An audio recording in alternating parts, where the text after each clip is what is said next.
last lines on this are definitely going to be talked about and interpreted for a long time.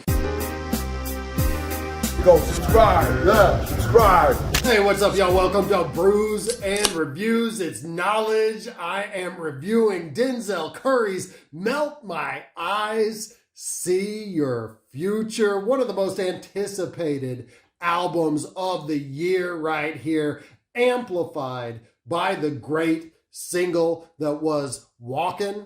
Crazy title that apparently just popped into Denzel's head at one point before he actually even knew what he meant.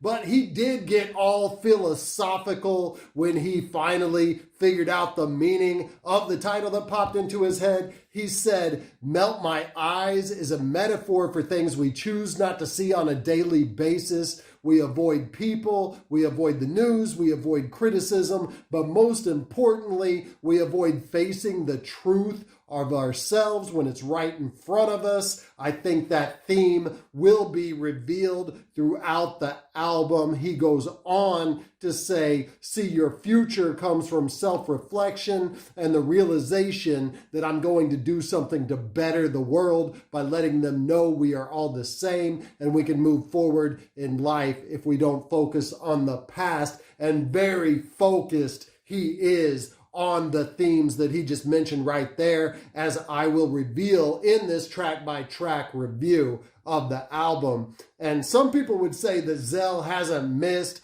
on any project to date, and that definitely remains true on this. This is the follow-up to his flawless EP with Kenny Beats, Unlocked, which was among my top projects of 2020, but could he handle the pressure and deliver again?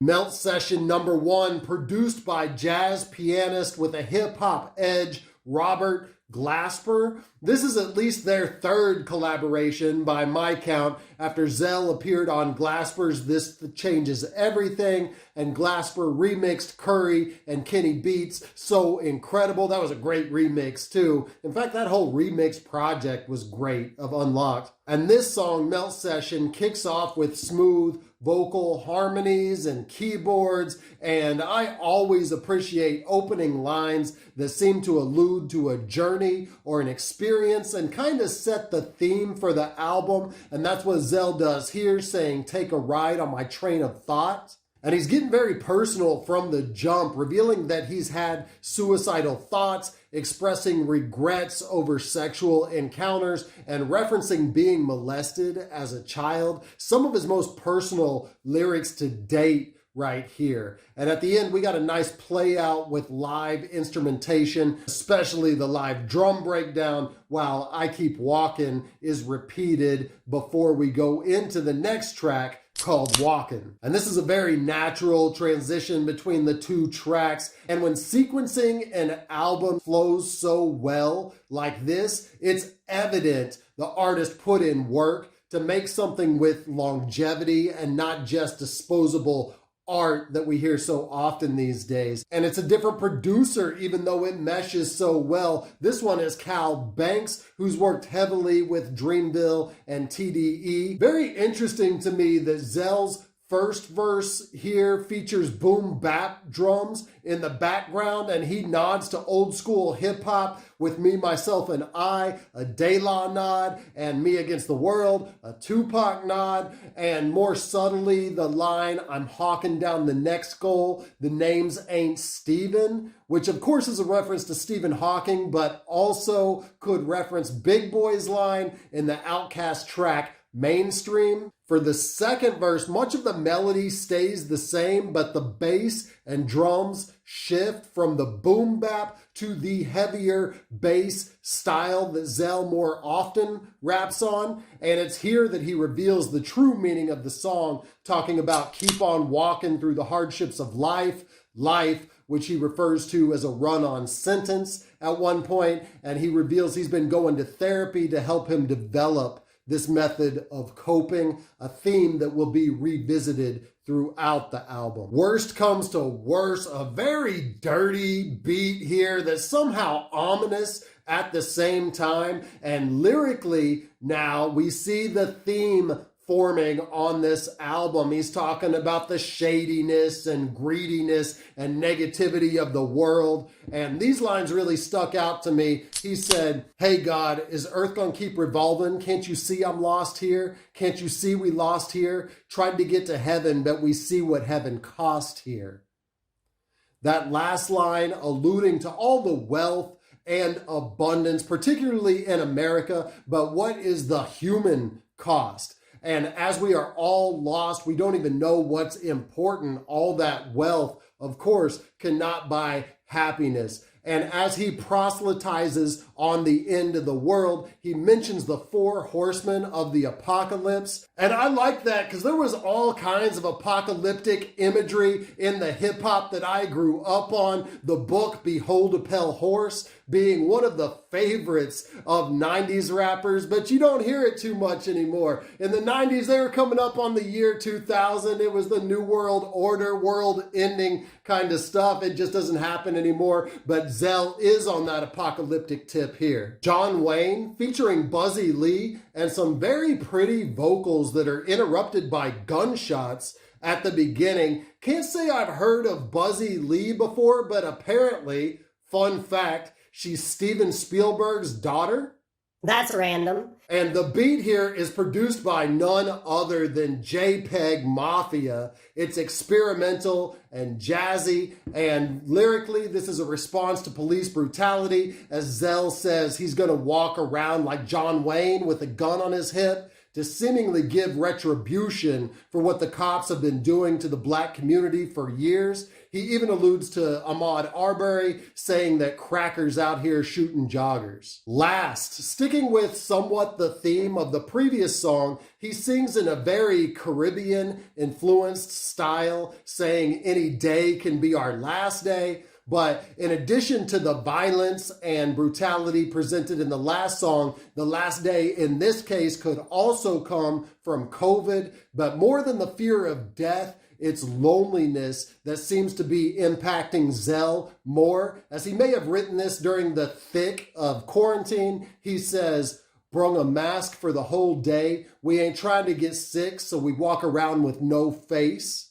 And forced to be mellow, see my common fellow. Told him keep your distance, can't even say hello." While the cold world themes continue throughout the track, one of the most poignant lines of the album comes at the end of the second verse. He says, "Cops killing blacks when the whites do the most, and your so-called revolution ain't nothing but a post." Mental, so much jazz influence on the production of this, and even soulful jazz singing, some good spoken word from Saul Williams, also who's basically talking about creating music out of the sounds of the violence and end of the world. Troubles. I was waiting for that. Whoa, Kenny. We know Zell flows over Kenny beats the best, and we got T-Pain on this, which seems a little out of context for this album, but this does work despite being the most commercially leaning track on the album. Ain't No Way looks like a posse cut to me. We got all kinds of features on this, with Black bringing the smoothness and Rico Nasty bringing some energy in the first verse,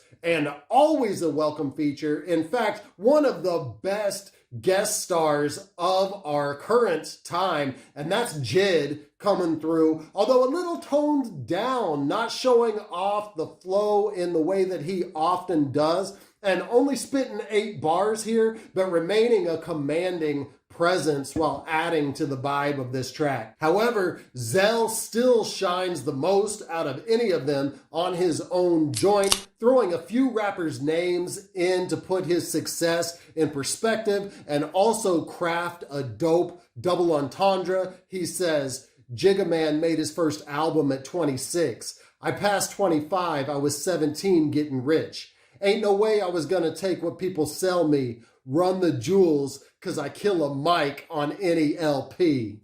X-Wing coming in with the violins. Oh my God, the violins on this.